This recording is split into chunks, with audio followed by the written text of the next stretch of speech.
This is something that I'm currently working on trying to improve, but I think one of the coolest things that I've done recently is send students home with an old flip camera that was hanging around our building, and they had to interview their parents. And that was just a great way for us to build a little bit of community. I certainly learned a lot from that experience, and it was a great way to connect with parents. I do send books home sometimes for them to read. We use a tool called, let me think of what it is, Talking Points, I think. But anyway, I'm able to send really short video clips. So when I send a picture of a kid reading a textbook and ask them to have them practice it at home, just having the picture or the video of their own kid, I find has increased the level of engagement a great deal. So still working on this one, but those are some of the things I'm doing to try to increase it.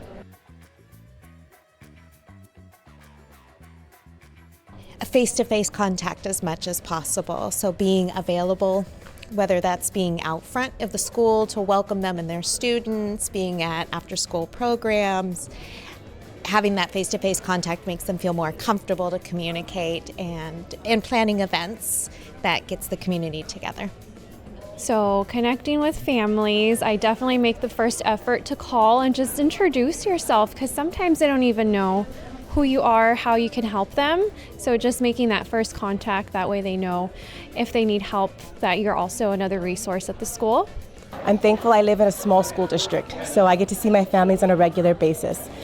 Sometimes it's communicating through Class Dojo. That's how our school utilizes communication with parents. I also get to see them one-on-one at events that are school-wide, whether it's a sporting event or a school-sponsored event.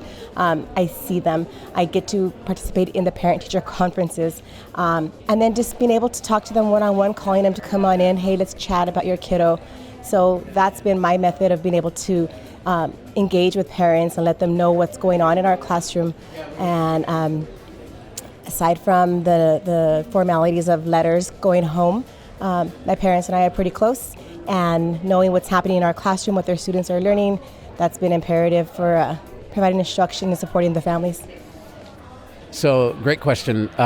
We've started implementing monthly family meetings. Instead of doing like a once or twice a year kind of family engagement night, which has traditionally been kind of a required thing by the state that a lot of times has been kind of last minute and not planned well.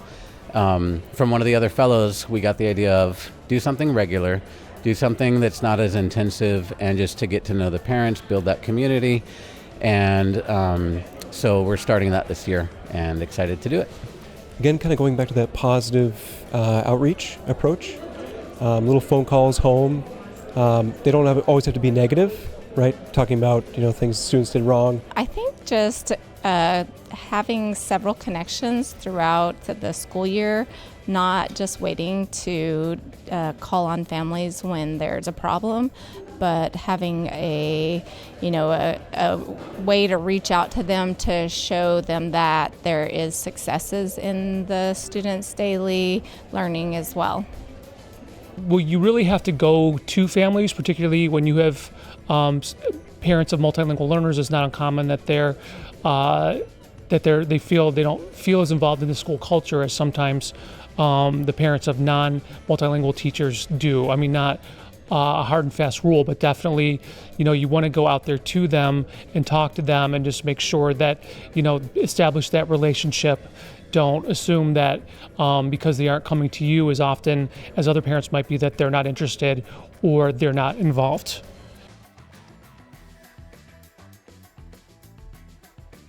Well, families just need a sense of belonging. So if we can create spaces for them that feel safe and that feel inclusive, that is the first step.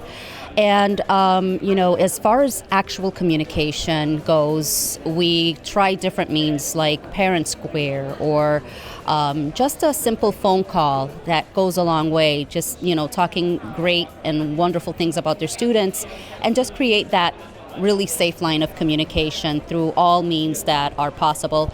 But one more thing, we actually make it inclusive in their home languages. So we actually make sure that they feel included in that sense as well. I think one of the biggest things is getting to know your families and making that connection so you better understand where they're coming from and just having more of that empathy with them and understanding. Do you do any fun things to help that relationship grow? For them sharing like any of their cultures and stuff that they want to share with me, and kind of incorporating that in the classroom so students feel like they belong at the same time. The first way that I do is I try to write a note home or send them like a paper note in the backpack, or I also talk to the students to say I want to meet your families.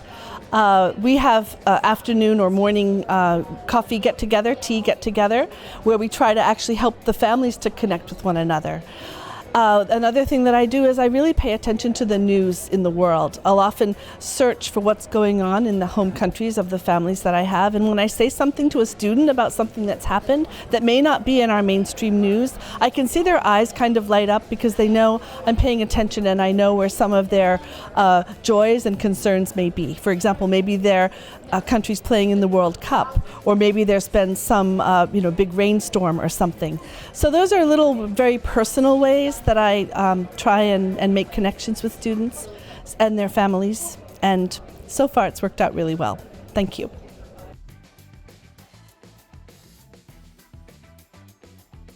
I think one of the coolest ways that I've worked with families in the past is actually hosting our Meet the Teacher nights at a local community center, where all of the families were connected already and the staff were all bilingual. So it was just a really nice gesture, instead of always requiring families to come into the school, which might be a foreign and sort of scary formal place for some of them. It was a gesture of like our teachers going into the community to host the same Meet the Teacher nights and build relationships. And there we talked a lot about like bilingual literacy and reading in their home languages at home. We had a book sponsor that sponsored that event, so all of the families left with a book in their primary language that they could continue to read together. So I think that was one of my favorites. In the work that we currently do, we do a lot of community-based events. So one of those was actually a multilingual event. Same thing, we were giving out books in their native languages that were most prominent in our area. They got to come in and do some learning stations, as we called it, to explore and do some hands-on learning, as well as all of those being tied to literacy. I reach out by phone, email, and text, and we have apps that can help translate for us, and we have people who help translate. I try to invite families into my classroom so that they can come in and have like an academic day, and they get to see the work that their students do. Parents can bring in dishes, we can bring in dishes. We try to have cultural days, celebrate their heritage, and just really respect the family and the student and their culture.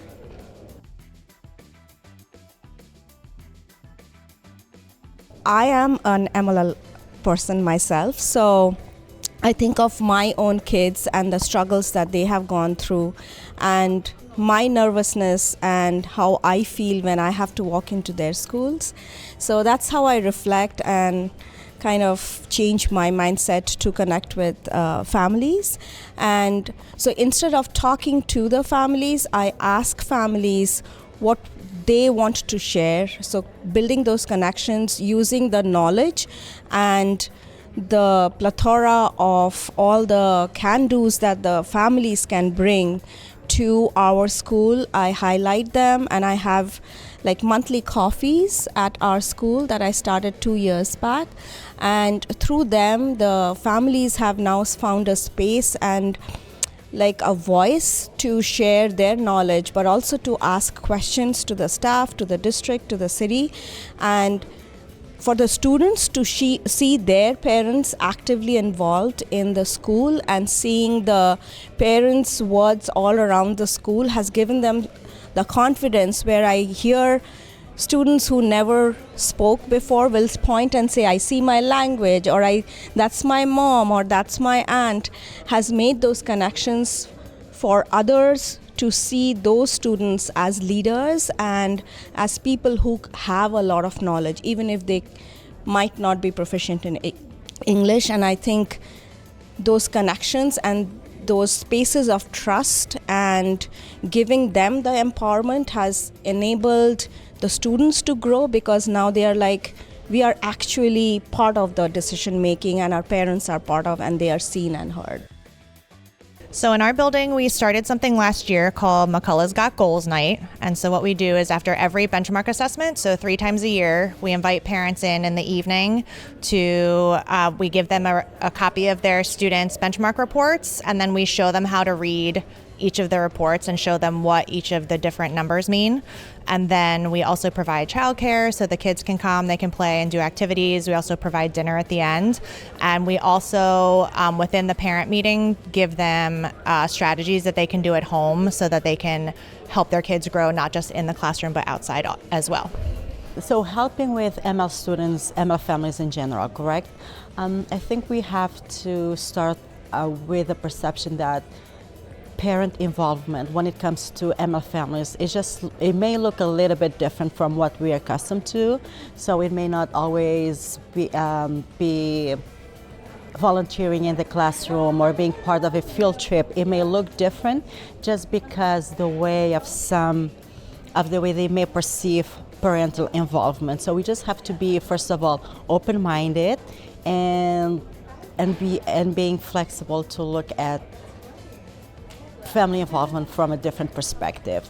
And after that, we can invite the families. If language is a variable, we can invite interpreters to the school and welcome the families and ask them, how can we support them? Oftentimes what we see is the school telling them what we need from them and not so much what they need from us. So I think that would be the starting point is asking them, what can we do as a school to support you? And go from there. So whatever we do as a school is going to depend on the family, on the needs of the family, and go from there. And oftentimes as well, we notice that we call home when we have like an issue at school, for example, or a student made a bad choice, things like that. So I do my best to call to let them know about the positive things that their children are doing at my school. One of my biggest thing in my practice is having families to work with me. So I do like family engagement and also like tell the parents what the service is, what they can advocate, what the kids are receiving so they can grow as a learner, but also offer the family the same. Like if family wants to learn some English, I offer them some courses so they can learn online or resources that they need.